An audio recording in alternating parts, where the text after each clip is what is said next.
उत्तर प्रदेशના કાનપુરમાં ટળી મોટી ટ્રેન દુર્ઘટના। સાબરમતી એક્સપ્રેસના 20 ડબ્બા ટ્રેક પરથી ઉતર્યા નીચે। કોઈ જાનહાનિ નહીં, 6 ટ્રેન રદ।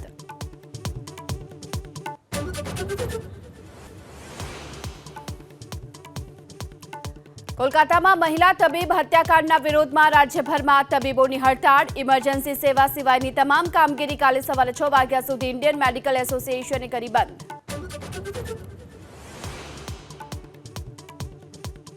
हीरा उद्योग में मंदी वच्चे रत्न कलाकारों वेपारीओ कष्टभंजन देवना शरणे। बोटादथी साळंगपुर सुधी जिल्ला डायमंड एसोसिएशननी पदयात्रा।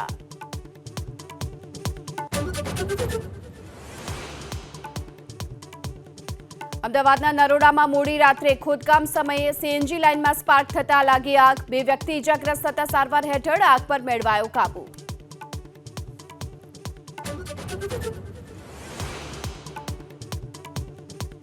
दिल्ली में आज भाजप पदाधिकारीओनी महत्वनी बैठक। पीएम मोदी, अमित शाह, राजनाथ सिंह और जेपी नड्डा रहेशे उपस्थित। तमाम प्रदेश अध्यक्ष और संगठन मंत्री पण थशे सामेल।